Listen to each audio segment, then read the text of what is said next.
नमस्कार, मी doctor Suresh. Teacher education simplified चॅनलमध्ये आपलं स्वागत आहे. या व्हिडिओमधून आपण NET SET paper 1 unit 8 teaching aptitude यातील factors of affective learning related to हा जो नेट सेटच्या 1.3चा जो मुद्दा आहे, या मुद्द्यांवर आधारित या संकल्पना आधी समजून घेणार आहोत आणि त्यावर आधारित 30 MCQचा सराव आपण करणार आहोत. ज्यांना या संकल्पना न समजता डायरेक्ट थेट MCQ बघायचे त्यांनी टाइम स्टॅम्प बघा आणि तिथून MCQ सुरू करा. पण मला वाटतं आधी संकल्पना समजून घेणं जास्त गरजेचं असतं. संकल्पना समजून त्यानंतर आपण ज्यावेळेस MCQ बघतो त्यावेळेस तो एक अर्थपूर्ण अभ्यास आपला होत असतो. आपल्याला जर ही सिरीज आवडली असेल तर आपण चॅनल सबस्क्राईब जरूर करा आणि आपल्या मित्रमैत्रिणींसोबत शेअर करा. तर सुरू करूया. यामध्ये अध्यापनावर परिणाम करणारे जे घटक आहेत त्याचं वर्गीकरण सिलेबसमध्येच दिलेलं आहे. शिक्षकांशी संबंधित, अध्ययनकर्त्याशी संबंधित, परत सपोर्ट मटेरियलशी संबंधित आणि इतर सोयीसुविधा आणि एकूण अध्ययन वातावरण आणि संस्थेचं धोरण याचा परिणाम अध्यापनाच्या इफेक्टिव्हनेसवर कसा होतो, अध्यापन चांगलं होईल किंवा नाही होणार या संदर्भातल्या घटकांवर होतो, याचे हे वर्गीकरण आहे. आता सुरुवातीला आपण बघूया की शिक्षक स्वतः हा घटक कसा आहे की जो टीचिंगच्या दर्जावर, टीचिंगच्या इफेक्टिव्हनेसवर परिणाम करेल. यामध्ये शिक्षकाचं ज्ञान कौशल्य, शिक्षकांना जर त्या विषयातलं ज्ञान चांगलं असेल तर त्यांचं अध्यापन चांगलं होईल. त्यांना जे कौशल्य असेल, म्हणजे जे कौशल्य शिकण्यासाठी DTED BEd सारखे कोर्सेस केले जातात, हे अध्यापनाचं कौशल्य असेल तर विद्यार्थ्यांना चांगल्या पद्धतीने समजेल, अध्ययन चांगलं होईल म्हणजे अध्यापन चांगलं होईल. त्यानंतर शिक्षकांचा जो ॲटिट्यूड आहे कामाकडे बघण्याचा, विद्यार्थ्यांकडे बघण्याचा, व्यवसायाकडे बघण्याचा, तो सकारात्मक असेल, रचनात्मक असेल तर नक्कीचपणे त्यांचं अध्यापन सुद्धा हे अधिक प्रभावी होईल. नंतर जेवढा जास्त अनुभव असेल आणि विविध अध्यापन पद्धतींवर जेवढा त्यांचा व्यासंग असेल तेवढ्या माध्यमातून आशयानुरूप आणि विद्यार्थीनुरूप ते अध्यापन पद्धती बदलू शकतात, जेणेकरून आशय हा यशस्वीपणे पोहोचेल. आणि जेवढा जास्त अनुभव असेल तेवढ्या त्या अनुभवाच्या आधारे विद्यार्थ्यांच्या समस्या कसं सोडवायचं आणि विद्यार्थ्यांना आशय सोप्या शब्दांमध्ये कसं जाईल हे अनुभवातून ते शिकत असतात. त्यामुळे या दोन्ही गोष्टींचा सकारात्मक परिणाम हा अध्यापनावर होत असतो. अध्यापनावर दुसरा परिणाम करणारा घटक आहे अध्ययनकर्ता म्हणजे विद्यार्थी. विद्यार्थ्याचं जर पूर्वज्ञान चांगलं असेल आणि पूर्ण असेल तर त्याच्यावर आधारित पुढील अध्यापन, नवीन मुद्दे शिकवणे जास्त सोयीचं जातं, सोपं जातं. कारण की ज्ञान जे आहे ते साखळी पद्धतीने मेंदूमध्ये संग्रहित होत असतं. जर जुनी साखळी पक्की असेल तर त्याला नवीन साखळी चांगल्या पद्धतीने बांधित होते आणि त्यातून एक घट्ट अशी शृंखला तयार होते. म्हणून पूर्वज्ञान जर चांगलं असेल तर अध्यापनही त्या पद्धतीने चांगलं होण्याची शक्यता असते. विद्यार्थ्यांना जर मोटिवेशन असेल आणि आवड असेल विषयाची तरी सुद्धा अध्यापन हे चांगलं होऊ शकतं, म्हणजेच अध्ययन चांगलं होऊ शकतं. त्यामुळे शिकण्याची तयारी आणि तो विषयाची आवड हा सुद्धा चांगल्या अध्यापनासाठी आवश्यक आहे. शिकणाऱ्याची परिपक्वता म्हणजे विद्यार्थ्यांची परिपक्वता आणि वय ह्या गोष्टी सुद्धा महत्त्वाच्या आहेत. ह्या सकारात्मकही असतील, नकारात्मकही असतील. म्हणजे कधी एखादा विशिष्ट विषय एखाद्या विशिष्ट पद्धतीने कमी वयात चांगल्या पद्धतीने शिकवता येतो. एखादा विशिष्ट विषय नंतरच्या वयामध्ये शिकणं थोडंसं अवघड जातं. जसं भाषा शिकायची असेल तर ती जेवढ्या लवकर शिकता येईल तेवढी सहजगत्या शिकली जाते. जेवढं मॅच्युरिटी असेल तेवढ्या याच्यामध्ये नवीन भाषा शिकणं अवघड जातं. पण एखादा मुद्दा असेल जो तांत्रिक आणि कॉम्प्लेक्स असेल तर तो जास्त मॅच्युरिटी, जास्त वय असेल तर चांगल्या पद्धतीने शिकता येतो. तो कमी वय आणि कमी मॅच्युरिटीमध्ये शिकता येत नाही. म्हणून हे दोन्ही पद्धतीने अध्यापनावर परिणाम करू शकतात. अध्यापनावर परिणाम करणारा तिसरा घटक सहाय्यक साहित्याचं सपोर्ट मटेरियल असेल, ज्याच्यामध्ये टेक्नॉलॉजी असेल, तक्ते, नक्षे, व्हिडिओ आहेत. नंतर या संकल्पनांच्या आधारे जर असतील तर याचा सकारात्मक परिणाम होत असतो. याचा अतिवापर केला तर तो नकारात्मक सुद्धा होऊ शकतो. कारण की मग विद्यार्थ्यांना कशावर तरी कोणत्या तरी व्हिज्युअल्सवर अवलंबून राहण्याची सवय लागते आणि अमूर्त विचार ते करू शकत नाही. त्यामुळे याचा जस्टिफाईड यूज करणं सुद्धा अध्यापनावर एक वेगळ्या पद्धतीने परिणाम करू शकतो. यानंतर जे अध्यापन साहित्य किंवा जे टीचिंग लर्निंग मटेरियल किंवा सपोर्ट मटेरियल आहे ते केवळ साहित्य म्हणून नाही तर पूरक असलं पाहिजे आणि योग्य वेळी दाखवलं पाहिजे. म्हणजे नुसतं चित्र दाखवून दिलं तर नाही, तर चित्राचा आपल्या अध्यापनाच्या प्रक्रियेमध्ये कशा पद्धतीने त्याचा समावेश केलेला आहे, कसा तो गुंफलेला आहे, त्याच्यावरचे जसं व्हिडिओ दाखवला एखादा तर यूट्यूबवर व्हिडिओ दाखवला, व्हिडिओ संपला आणि पुढील अध्यापन सुरू केलं तर त्या व्हिडिओचा परिणामकारकता तेवढी होणार नाही. व्हिडिओमध्ये मध्ये पॉज करून विद्यार्थ्यांना प्रश्न विचारणे, त्याचं आणखी जास्तीचं स्पष्टीकरण देणे आणि व्हिडिओ संपल्यानंतर सुद्धा त्याच्यावर आधारित काही प्रश्न विचारणे, चर्चा घडवून आणणे केलं पाहिजे. तर त्या साहित्याचा अध्यापनासाठी चांगला परिणाम होईल, अर्थात अध्ययनासाठी चांगला परिणाम होईल. त्यानंतर कोणकोणत्या शैक्षणिक सुविधा ह्या उपलब्ध याचा हा सुद्धा एक फॅक्टर आहे जो अध्यापनावर परिणाम करतो. पायाभूत सुविधा जर चांगल्या असतील, ज्यामध्ये प्रयोगशाळा आहेत, टेक्नॉलॉजीची उपलब्धता आहेत, ग्रंथालय आहेत, संगणक कक्ष, इंटरनेट आहे, वर्गामध्ये स्मार्ट बोर्ड्स आहेत, तर जेवढं चांगलं असेल पायाभूत सुविधा, वर्गात बसण्याची रचना असेल, बेंचेस असतील, वर्ग खोल्यांमधून येणारा प्रकाश असेल, वायुयोजन असेल, ह्या सगळ्या जेवढा कम्फर्टेबल असेल तेवढं अध्यापन हे चांगलं होईल, अर्थात अध्ययन चांगलं होईल. त्यामुळे ही सगळी इन्फ्रास्ट्रक्चर जेवढं चांगलं असेल तेवढं अध्यापन चांगलं होण्याची पॉसिबिलिटी ही वाढत असते.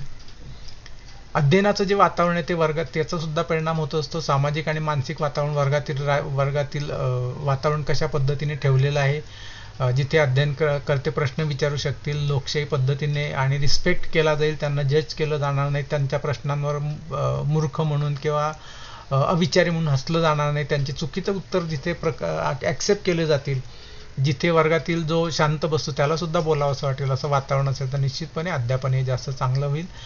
जसं वर्गातील वातावरण तसं घरचं वातावरण कसं असेल त्याच्यावर सुद्धा हे अवलंबून असतं की किती चांगलं अध्ययन करता चांगल्या मनस्थितीत येईल आणि चांगल्या वातावरणात येईल, हे सुद्धा त्याच्यावर अवलंबून असतं. अर्थात गृह वातावरणाचा परिणाम हा थेट अध्यापनावर न होता तो अध्ययनकर्त्यावर होतो आणि मग अध्ययनकर्त्याच्या मनस्थितीचा परिणाम हा अध्यापनावर होत असतो.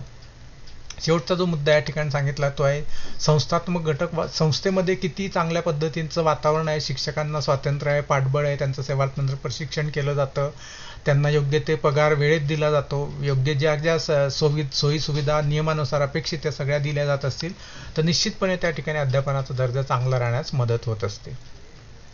अशा पद्धतीने आपण ह्या घटकांचं एक थोडक्यात संकल्पनात्मक नोट पाहिलेली. आता आपण यावर आधारित 30 MCQ प्रश्नांचा सराव करूया.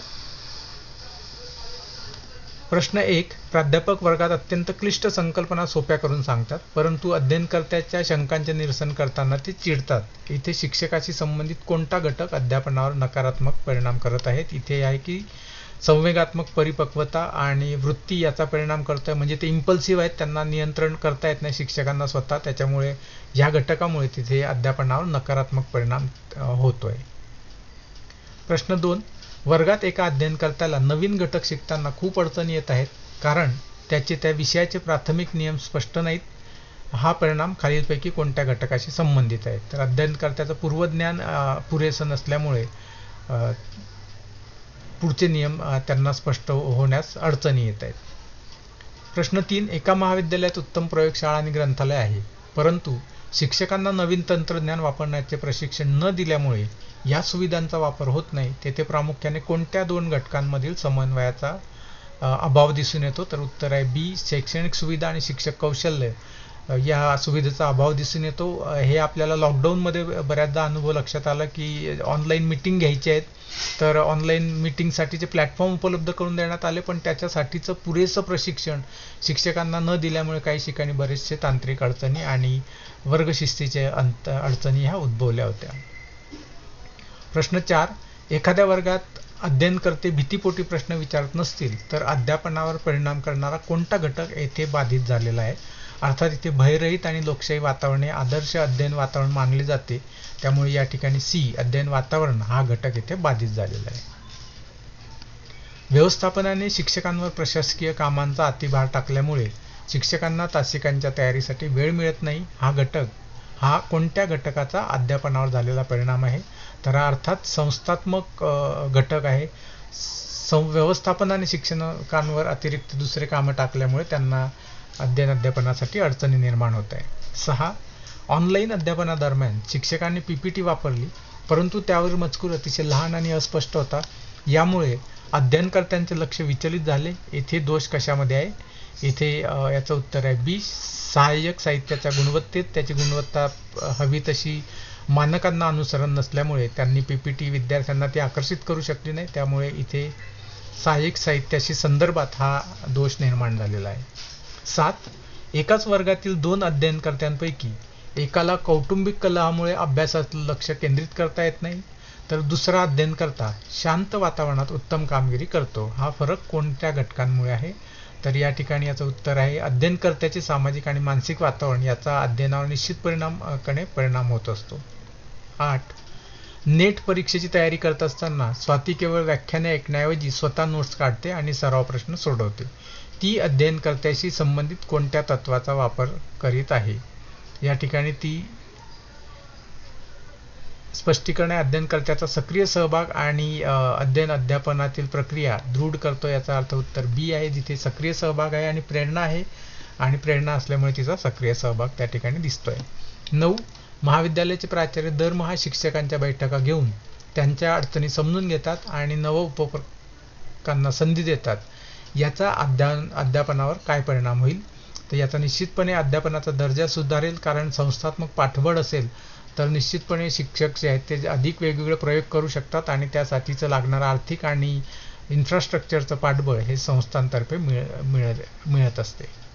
10. खालीलपैकी कोणते विधान शिक्षकाची व्यावसायिक गुणवत्ता अध्यापनावर कशी परिणाम करते हे दाखवत असते. तर याचं उत्तर आहे शिक्षकांच्या बदलत्या शैक्षणिक प्रवाहांचा स्वीकार करून स्वतःला अपडेट ठेवणे हा व्यावसायिक गुणवत्ता दाखवते. जसं नवीन प्रवाह आले, ज्यावेळी टेक्नॉलॉजी आली, तंत्रज्ञान शिकून घेतलं, ऑनलाईन मिटिंगचा प्रश्न आला, ऑनलाईन मिटिंग शिकून घेतल्या, आर्टिफिशियल इंटेलिजन्स आलं, त्यांच्या साधनांचा वापर कसा करावा ते शिकून घेतलं, नवीन अध्यापनाचे पॅटर्न, मूल्यमापनाचे पॅटर्न आले, त्या बदलत्या मूल्यमापन साधनांचा अभ्यास केला, असं स्वतःला अद्ययावत ठेवणं हे व्यावसायिक गुणवत्तेचं लक्षण आहे. 11. वर्गात प्रोजेक्टर सुरू आहे, परंतु वर्गात पडदे नसल्यामुळे सूर्यप्रकाश थेट स्क्रीनवर पडत आहे आणि अध्ययनकर्त्यांना काहीही दिसत नाही. ही समस्या कशाशी संबंधित आहे. तर अर्थात ही अपुरी शैक्षणिक सुविधा, जिथे वर्गाची भौगोलिक रचना जी आहे ती त्याच्यासाठी योग्य नाही आहे. जिथे सहाय्यक साहित्य आहे, स्क्रीन आहे, प्रोजेक्टर आहे, पण त्याच्यासाठीची अनुरूप वर्गखोली रचना पाहिजे, ती नाही आहे. म्हणून याचं उत्तर हे अपुरी शैक्षणिक सुविधा याच्याशी हे त्याचं उत्तर आहे. 12. एखादा शिक्षक अध्ययनकर्त्यांना प्रत्येक चुकीच्या उत्तरावर उपरोधिक टोमणे मारतो. यामुळे अध्ययनकर्त्यांवर काय परिणाम होईल. यामुळे वर्गातील मानसिक वातावरण बिघडेल, अध्ययनकर्त्याची शिकण्याची इच्छा कमी होईल, त्यांना वाटतं टोमणे मारतायत म्हणून मग विद्यार्थी उत्तर देण्याचं बंद करतील आणि मग वर्गात कुणीही बोलणार नाही आणि वर्गात एक नकारात्मक वातावरण होईल आणि शेवटी ते शिक्षक विद्यार्थ्यांना आवडणार नाही आणि त्यानिमित्ताने तो विषयसुद्धा विद्यार्थ्यांना आवडणार नाही आणि आवडत्या विषयामध्ये गेल्यानंतर विद्यार्थ्यांना एक मोटिवेशन असणार नाही आणि त्यामुळे विद्यार्थी त्या विषयाचा अभ्यास करणार नाही आणि त्या विषयात मग कमी गुण मिळायला सुरुवात होईल. 13. मल्टीमीडियाचा वापर करून शिकवलेले पाठ अध्ययनकर्त्यांना दीर्घकाळ लक्षात राहतात, कारण याचं उत्तर आहे की ते एकाच वेळी अनेक ज्ञानेंद्रियांना चालना देतात.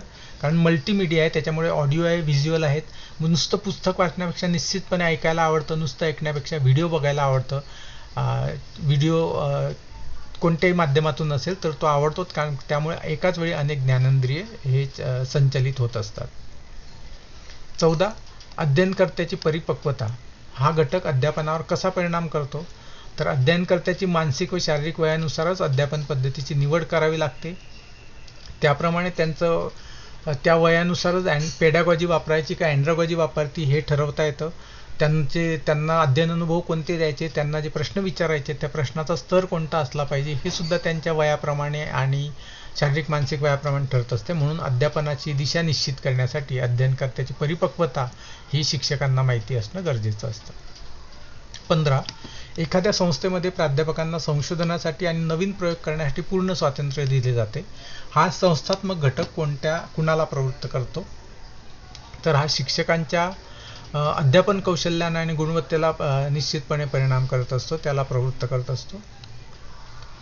16. जर एखादा शिक्षक वर्गात येताना कोणतीही पूर्वतयारी न करता येतो आणि पुस्तकातील ओळी जशाच्या तशा वाचून दाखवतो, तर येथे अध्यापनाचा स्तर घसरण्याचं मुख्य कारण काय आहे. तर याला उत्तर आहे बी, शिक्षकांचे नियोजन आणि अध्यापन कौशल्याचा अभाव.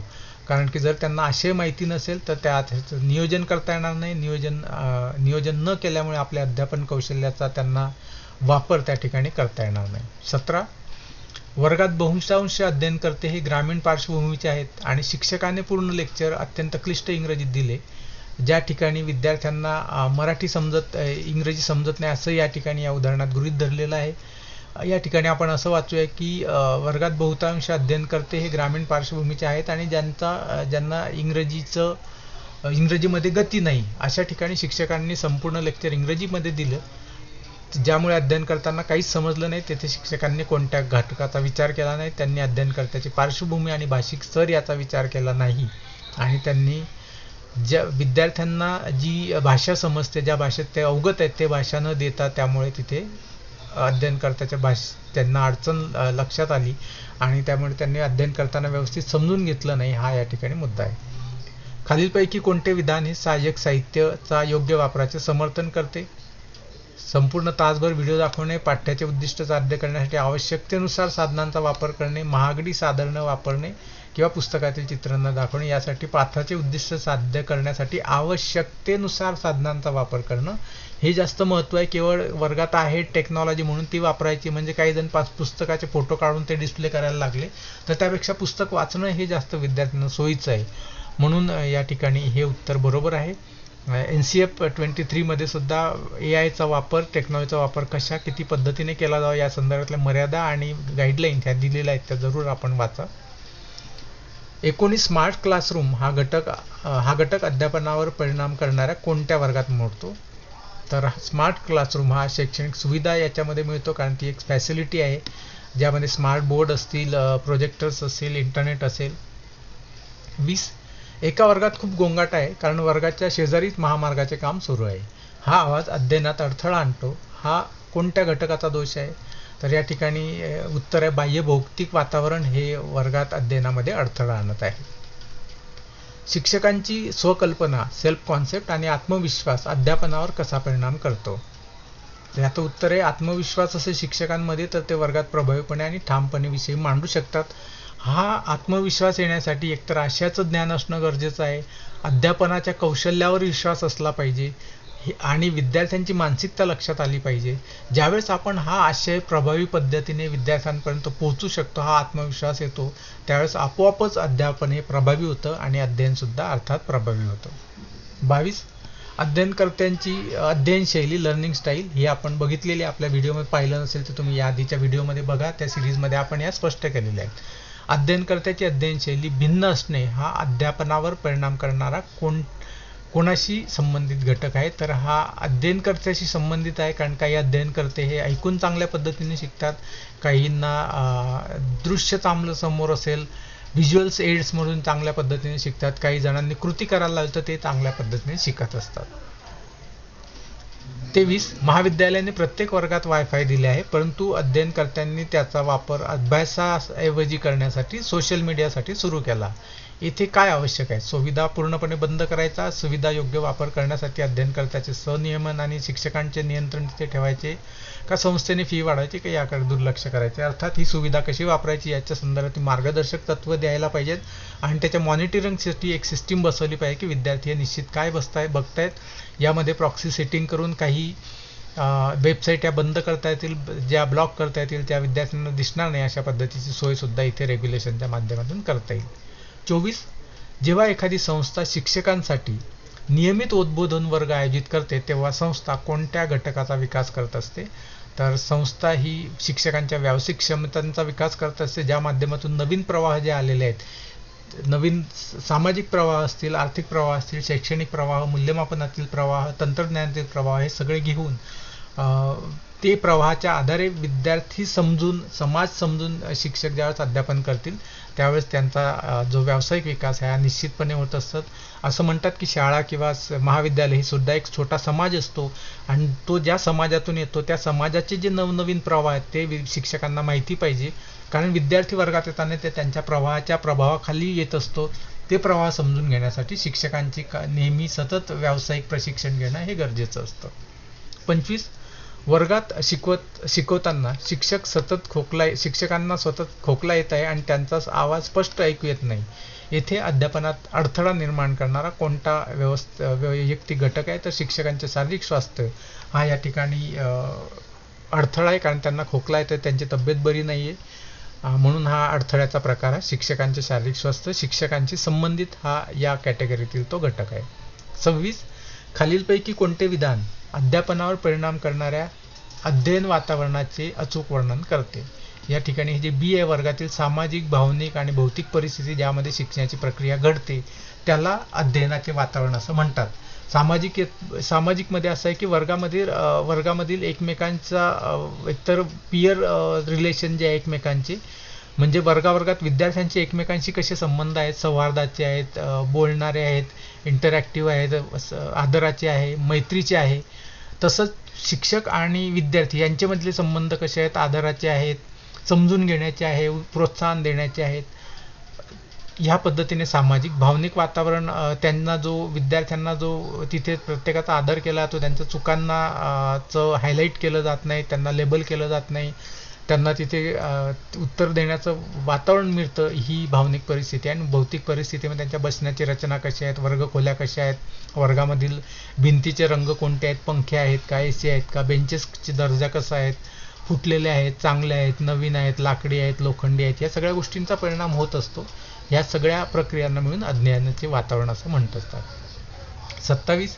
एका अध्ययनकर्त्याला गणिताची प्रचंड भीती वाटते, ज्यामुळे शिक्षक कितीही चांगले शिकवत असले तरी त्याला विषय समजत नाही. येथे कोणता घटक अध्यापनात अडथळा ठरत आहे?